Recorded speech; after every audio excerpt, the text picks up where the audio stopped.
Welcome students.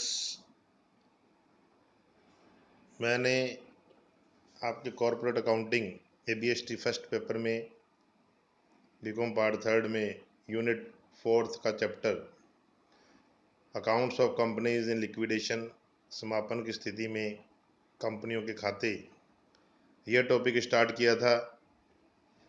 मैंने आपको बताया था कि जब कोई कंपनी लिक्विडेशन में जाती है, सबसे पहले एक लिक्विडेटर अपॉइंट किया जाता है। लिक्विडेटर के द्वारा सबसे पहले कुछ अकाउंट बनाए जाते हैं, जिसमें सबसे पहला था स्टेटमेंट ऑफ अफेयर, स्थिति विवरण। वो कंपनी की जितनी भी असेट्स और लायबिलिटी है उनका एस्टिमेशन करता है। तो मैंने आपको बताया था स्टेटमेंट ऑफ अफेयर में 8 लिस्टें होती हैं। 2 लिस्टें असेट्स की, असेट्स जो प्लेज हैं, असेट्स जो प्लेज नहीं हैं। फिर 3 लिस्टें क्रेडिटर्स की, प्रेफरेंशियल क्रेडिटर, लिस्ट डी के क्रेडिटर जिनको फ्लोटिंग चार्ज होता है, लिस्ट ई अनसिक्योर्ड क्रेडिटर। फिर 2 लिस्टें शेयर होल्डर्स की, F और G, और अंततः डेफिशिएंसी या सरप्लस। दूसरा जो इसके द्वारा बनाया जाएगा स्टेटमेंट वो है डेफिशिएंसी और सरप्लस अकाउंट, लिस्ट H। आपने जो स्टेटमेंट ऑफ अफेयर के द्वारा डेफिशिएंसी या सरप्लस निकाला था उसका डिटेल इस अकाउंट में मिलेगा। डेफिशिएंसी या सरप्लस जो आया उसके क्या रीज़न है, क्या कारण है, यदि कंपनी डेफिशिएंसी में है तो क्या कारण है, यदि सरप्लस में है तो क्या कारण है। तो आज हम डेफिशिएंसी या सरप्लस अकाउंट कैसे बनाते हैं इसको हम देखेंगे। तो देखिए, डेफिशिएंसी या सरप्लस अकाउंट का फॉर्मेट लिस्ट H के अकॉर्डिंगली आपके सामने है। इसको भी आपको स्टेटमेंट की फॉर्म में बनाना है। पर्टिकुलर अमाउंट ए मैंने मेन हेडिंग डाला, आइटम्स रिड्यूसिंग सरप्लस और कंट्रीब्यूटिंग डेफिशिएंसी। पहले उन आइटम को लेना है जो सरप्लस को घटा रही हैं या डेफिशिएंसी को बढ़ा रही हैं। तो कौन कौन सी वो आइटम है जो सरप्लस को रिड्यूस कर रही हैं और डेफिशिएंसी को बढ़ा रही हैं। तो पहला item excess of liabilities over assets या debit balance of P&L account.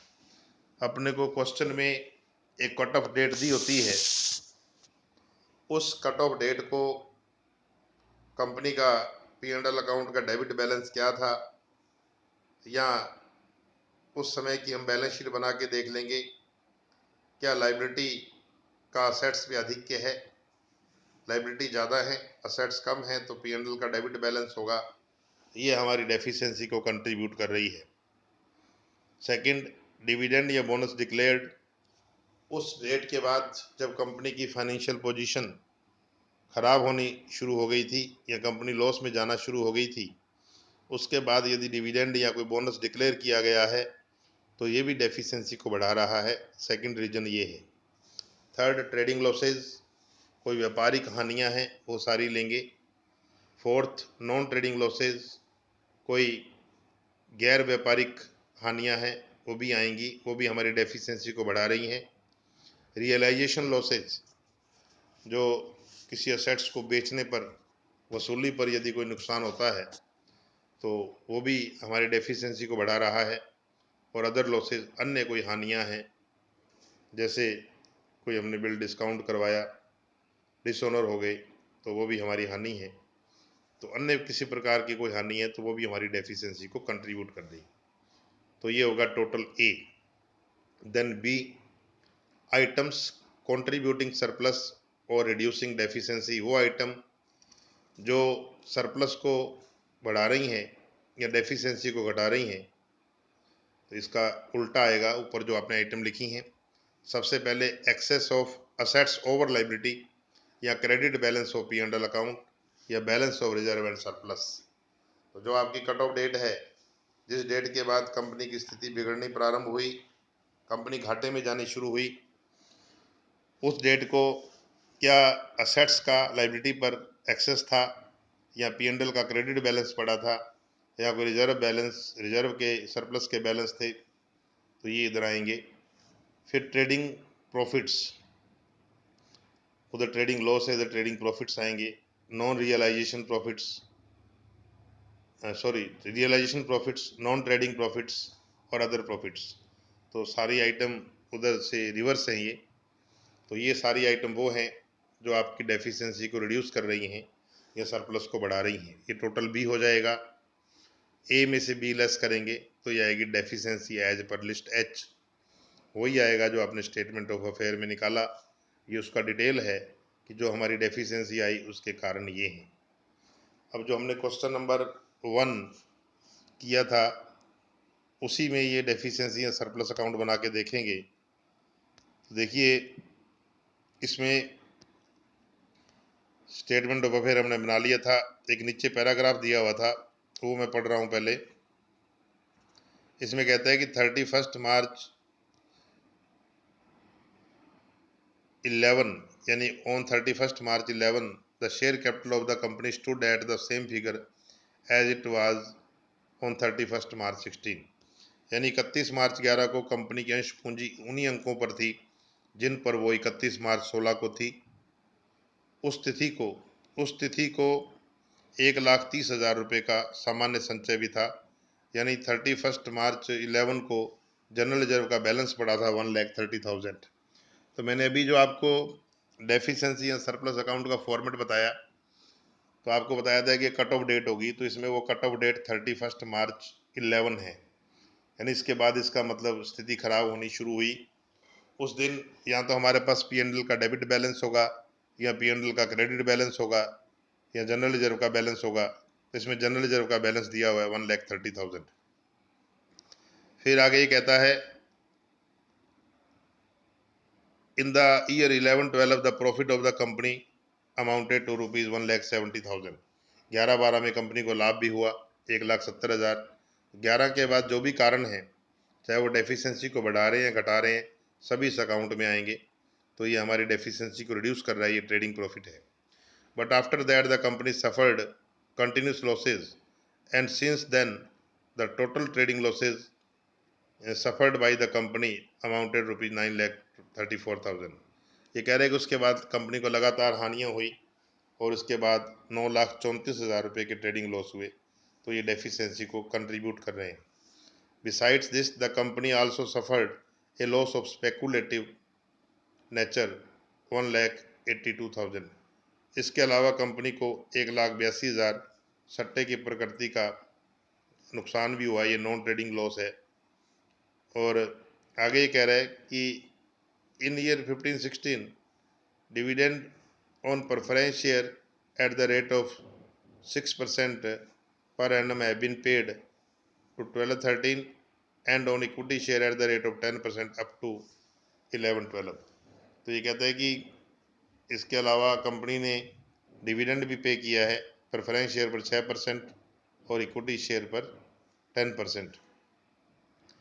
In the year 13-14 A penalty of rupees 1,20,000 was imposed by the excise authority for evasion of excise duty and penalty of 3,20,400 was imposed by income tax authority for evasion of tax। तो इसका मतलब कर की चोरी की वजह से आयकर विभाग द्वारा 3,20,400 और एक्साइज की चोरी की वजह से एक्साइज डिपार्टमेंट द्वारा 1,20,000 रुपये की जो है पेनल्टी भी लगाएगी। तो ये भी हमारी डेफिशिएंसी को कंट्रीब्यूट कर रहे हैं। आगे ये कहता है prepare statement of affair and deficiency account. तो ये हम पहले बना चुके हैं स्टेटमेंट ऑफ अफेयर। अब डेफिशिएंसी अकाउंट देखेंगे इसमें। तो देखिए आप इसमें डेफिशिएंसी या सरप्लस अकाउंट बनाया हुआ है। सबसे पहले मैंने ए लिखा आइटम्स रिड्यूसिंग सरप्लस और कंट्रीब्यूटिंग डेफिशिएंसी। वो आइटम लीजिए जो कि आपकी डेफिशिएंसी को बढ़ा रहे हैं या सरप्लस को घटा रहे हैं। पहला पॉइंट था excess of liability over assets या डेबिट बैलेंस ऑफ P&L। तो इसमें रिजर्व का बैलेंस था, इधर नहीं आएगा, नील। फिर था डिविडेंड या बोनस डिक्लेयर्ड। प्रेफरेंस शेयर्स पर 6 लाख की कैपिटल है, 6% और 12-13 तक। इसका मतलब 31 मार्च 11 के बाद 11-12 और 12-13 2 साल का डिविडेंड दे दिया गया।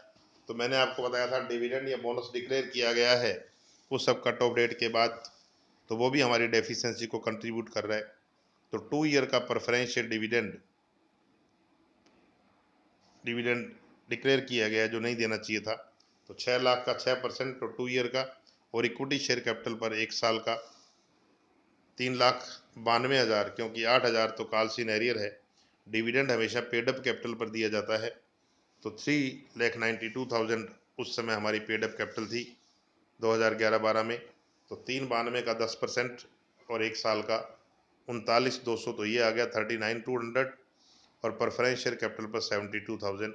तो 72 प्रेफरेंशियल डिविडेंड और 39,200 इक्विटी शेयर डिविडेंड ये डिक्लेयर किया गया है, जो कि हमारी डेफिशिएंसी को कंट्रीब्यूट कर रहा है। थर्ड था ट्रेडिंग लॉसेज, तो ये दे रखे हैं टोटल 9,34,000।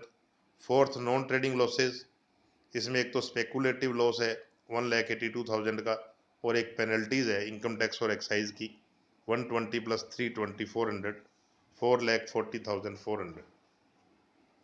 इसके अलावा रियलाइजेशन लॉसेज, तो रियलाइजेशन लॉसेज में डेटर्स पर आपने देखा, आपने जो स्टेटमेंट ऑफ अफेयर बनाया था उसमें बुक वैल्यू और एस्टिमेटेड रियलाइजेबल वैल्यू का आप डिफरेंस ले लीजिए।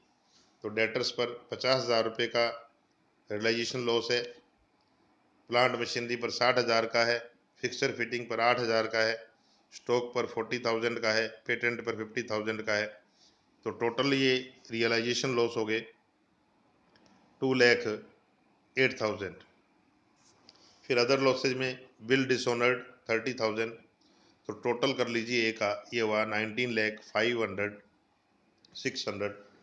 तो कुल जो ये टोटल है जो हमारी डेफिशिएंसी को कंट्रीब्यूट कर रहे हैं 19,05,600, 19,05,600। अब B point items contributing surplus और रिड्यूसिंग डेफिशिएंसी में सबसे पहले आएगा excess of assets over liability या क्रेडिट बैलेंस ऑफ P&L या बैलेंस ऑफ रिजर्व सरप्लस। तो जनरल रिजर्व का बैलेंस था इसमें, opening balance of general reserve 130। फिर ट्रेडिंग प्रॉफिट थे 11-12 में 170, और रियलाइजेशन प्रॉफिट है लैंड बिल्डिंग पर 30,000, और इसमें कोई आइटम नहीं है। तो ये टोटल बी हो गया 3,30,000। अब ए में से बी लेस करो, तो deficiency as per list A 15,75,600, 15,75,600। हमने जो स्टेटमेंट ऑफ अफेयर के द्वारा डेफिशिएंसी निकाली थी वो भी आपकी 15,75,600 थी।